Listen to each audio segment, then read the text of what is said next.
Bonjour et merci de votre fidélité. C'est l'heure de la première édition d'Information sur Oula. Nous vous proposons à présent les principaux titres. 99 nouveaux cas d'infection au nouveau coronavirus ont été confirmés au Maroc jusqu'à ce matin 10h, portant à plus de 6300 le nombre total des cas de contamination. Le nombre de cas guéris s'élève à 2930 avec 119 nouvelles guérisons alors que le nombre de décès stagne à 188.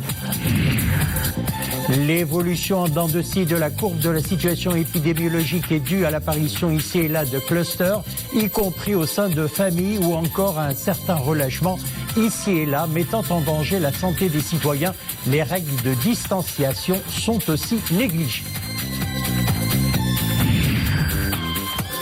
Engagé, motivé et mobilisé, le personnel infirmier est au chevet des malades, jour et nuit, un engagement pour sauver des vies au détriment de leur santé et de leur famille. Aujourd'hui, c'est la journée internationale des infirmières, l'occasion de leur rendre un grand hommage pour les sacrifices consentis en cette période de crise sanitaire mondiale. Nous verrons le reportage à l'hôpital provincial Sania Terbi. Et puis notre escale quotidienne avec les jardins du Maroc. Aujourd'hui, nous irons sur les pas botaniques d'un film d'Orson Welles tourné à Mogador et Saouira. Tout un jardin en garde les souvenirs du tournage. Il porte d'ailleurs le nom du cinéaste américain. Ce sera en fin d'édition. Examen du baccalauréat, le ministre de tutelle a annoncé il y a quelques instants au Parlement le calendrier des examens de l'examen national de la deuxième année du baccalauréat. Au mois de juillet, examen régional de la première année, septembre prochain. Les examens porteront sur les matières enseignées jusqu'au 14 mars seulement pour garantir l'égalité des chances pour ce qui est des autres niveaux scolaires. Seules les notes de contrôle seront prises en compte, notes de contrôle d'avant la fermeture des établissements scolaires. Les élèves ne retourneront en classe qu'en septembre.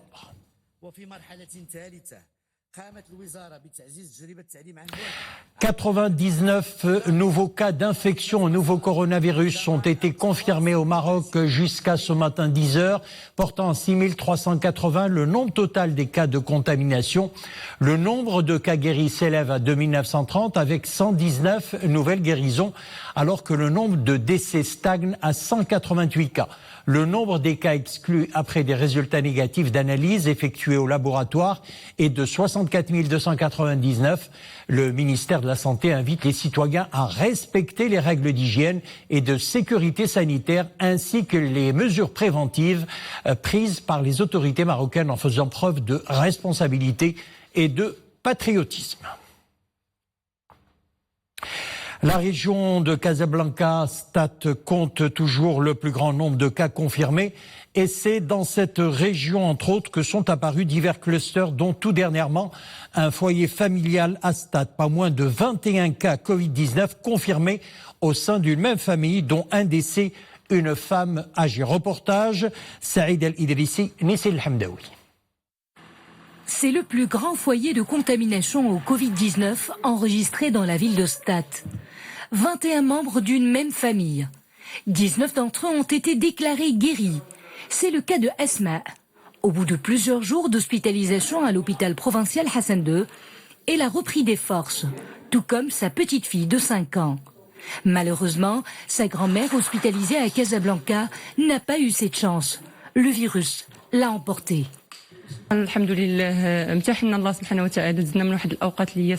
avons traversé une période difficile. Le destin en a voulu ainsi. J'appelle les citoyens à prendre les précautions nécessaires et à respecter les mesures barrières.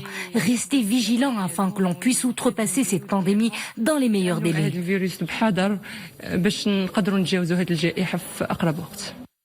Le milieu familial, un terrain propice à la propagation du virus.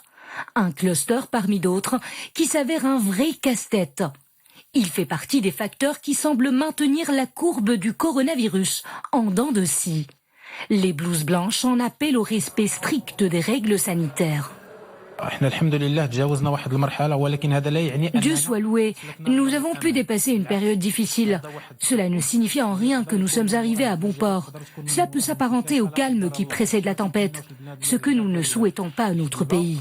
Le message que l'on voudrait passer aux citoyens est le suivant. Restez chez vous et respectez l'état d'urgence sanitaire. L'hôpital provincial Hassan II de Stade a enregistré à la date d'hier 47 cas de guérison. 6 patients demeurent sous surveillance médicale. Un certain relâchement dans le confinement au moment où le Maroc a déployé des efforts considérables pour éviter les retombées négatives du coronavirus se fait ressentir ces derniers jours. Des foyers ont été découverts depuis quelques jours dans des familles ou des usines. Les règles de distanciation sont souvent négligées par les citoyens. Voyons l'exemple à Casablanca, Mounia Marouche. Sur cette avenue de la métropole, la circulation semble presque bloquée et le trafic est plus dense. S'agit-il des suites d'une reprise de l'activité économique?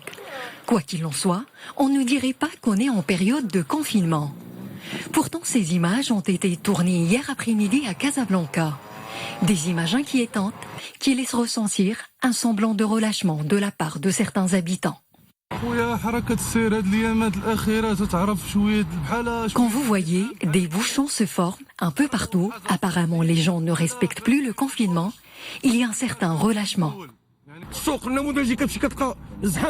Je viens d'arriver du marché quartier Souaret. Là-bas, le lieu grouille de monde, une influence anormale en ce temps de crise sanitaire, comme s'il n'y avait pas de confinement. Presque tous les marchés sont noirs de monde.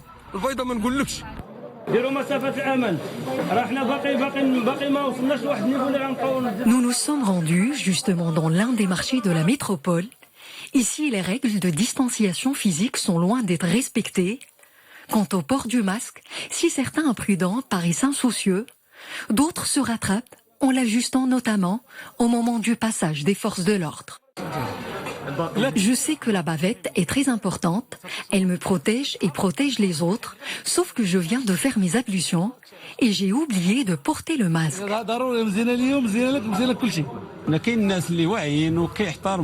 On ne peut pas mettre tout le monde dans le même panier. Certaines personnes respectent à la lettre les gestes barrières et la distance physique requise, d'autres sont moins soucieux.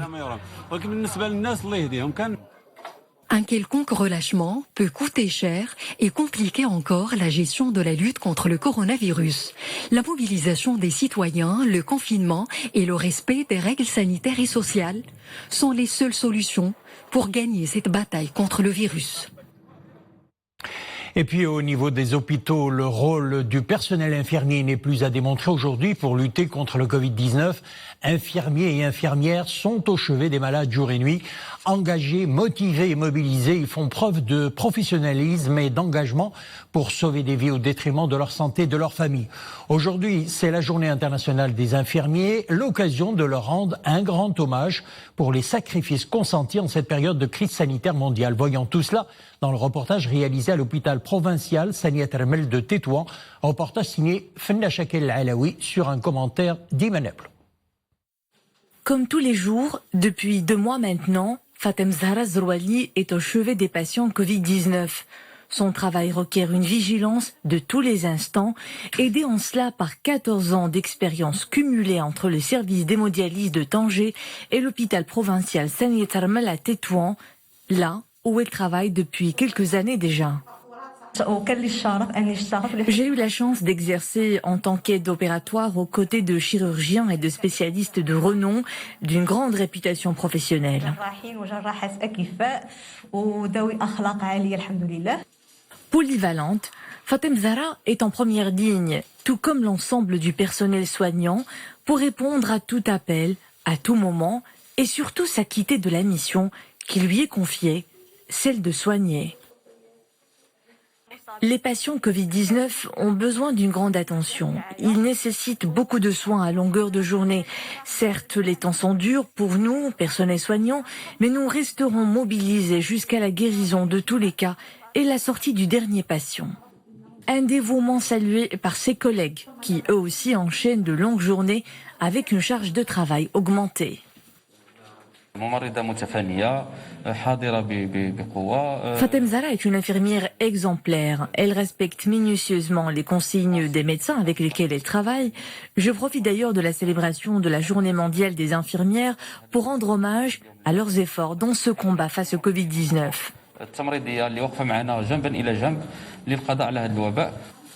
Les blouses blanches, ces héros de la lutte contre le coronavirus. Plus que jamais, la pandémie a montré le rôle pivot des professionnels de la santé. Aux premières loges, dans cette crise, ils continuent à s'armer de courage et de patience jusqu'à la victoire finale sur un virus qui malmène toute l'humanité. Et puis sachez qu'une application informatique de notification et de suivi des cas éventuels d'exposition au coronavirus sera lancée bientôt. C'est ce qu'ont annoncé hier les ministères de la Santé et de l'Intérieur. L'application permettra d'identifier les contacts et les personnes croisées par des personnes confirmées positives au Covid-19 et de les prendre en charge plus rapidement.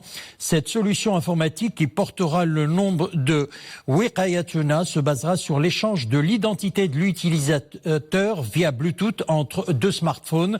Cette application, un pur produit marocain, a été développée par une équipe de 40 personnes de différents secteurs publics et privés.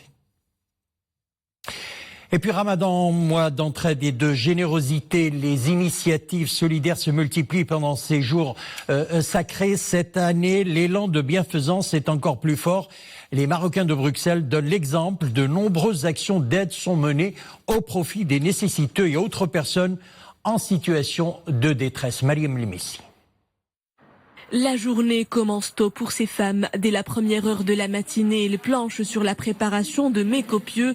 Chaque jour, ce sont pas moins de 400 repas chauds qui sont servis et livrés aux personnes isolées ou en précarité. Un effort collectif pour venir en aide aux jeûneurs confinés. On a pris l'initiative de se mobiliser à ce qu'on puisse aider les personnes qui sont dans des situations difficiles à l'heure actuelle. Je pense que beaucoup de gens sont confrontés malheureusement à un souci évidemment pécunier. De par le monde, les Marocains sont connus pour leur générosité. Ces valeurs de partage, nous les avons conservées et transmises d'une génération à l'autre. Cette action n'est qu'une énième manifestation de l'esprit de solidarité et d'entraide qui sont le propre du peuple marocain. Femmes et hommes, jeunes et moins jeunes, ces bénévoles se prêtent main forte. Ensemble, ils ont réussi le pari d'offrir réconfort et dignité à leurs prochains nécessiteux. Nous préparons avec soin le repas de l'iftar et le distribuons chaud aux étudiants et aux personnes démunies. La livraison se fait lors de plages horaires définies, généralement entre 19h et 20h, moment de rupture du jeûne. S'activant au sein d'associations et centres de culture bruxellois, ces équipes bénévoles mettent chaque jour les petits plats dans les grands pour préparer entre 380 et 400 iftars. Une entraide hautement salutaire en ces temps de confinement, d'ailleurs prolongé jusqu'en juin en Belgique, confinement coïncidant avec Ramadan, mois de dévotion et de solidarité. Et puis dans le monde, sachez que plus de 4 millions de personnes sont contaminées par le Covid-19. Le nombre de morts atteint les 286 000, dont plus de 156 000 en Europe. Des dizaines de millions de personnes en France et en Espagne ont commencé d'ailleurs depuis hier à retrouver une partie de leur liberté de mouvement. En Italie, le bilan remonte légèrement. 179 décès de plus ont été enregistrés ces dernières 24 heures. Aux États-Unis, pays le plus endeuillé, le nombre de morts dépasse les 80 000. De nouveaux foyers sont d'ailleurs apparus près de Washington. En Russie, le nombre de nouveaux cas est en nette progression. Le pays compte désormais plus de 232 000 cas détectés pour 2116 morts. La Corée du Sud s'inquiète de la recrudescence de nouveaux cas de Covid-19. La Chine a fait état de nouveaux cas de coronavirus à Wuhan, berceau de la pandémie du Covid-19. Et puis le nouveau coronavirus a fait au moins 2301 morts dans le continent africain depuis son apparition en décembre, avec plus de 65 000 cas infectés. Et puis dans notre série Jardin du Maroc, nous allons aujourd'hui au bord de l'Atlantique, dans la ville d'Essaouira, à la découverte d'un petit espace de verdure, un lieu agréable où se mêlent les sculptures en pierre et parterres fleuris, un lieu créé en l'honneur du film Othello d'Orson Welles, tourné dans la cité des Alizés. Reportage Abdelghani Taraoui et Oumaima Ramli.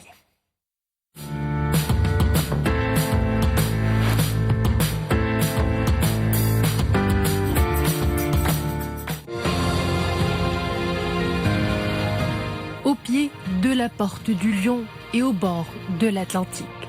Le temps semble s'arrêter pour nous raconter bien des histoires. Bienvenue au jardin d'Orson Welles, celui du célèbre Othello. Un écrin chargé d'histoire. Ses remparts illustrent l'opus triomphal Othello.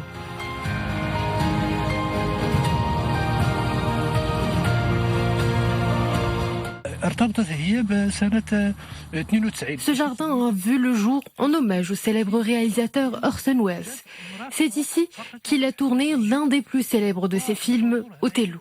D'ailleurs, le jardin a été inauguré en 1992 en présence de la petite fille du réalisateur, avec pour but notamment de mettre en avant la richesse artistique dont jouit la ville d'Essaouira. Ces allées longent les murailles de la cité des Alizés. Bordées de palmiers, de pampas et d'autres végétations, elles donnent à voir la richesse botanique de Mogador. Essaouira est une ville riche de par son histoire millénaire, par le foisonnement culturel qui y règne, mais aussi par sa diversité floristique. Le climat fait que la ville est riche en plantes résistantes au changement climatique.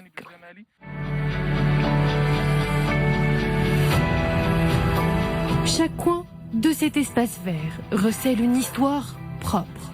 Les Souiri et les visiteurs de la ville auront bientôt accès à cet air frais après le confinement.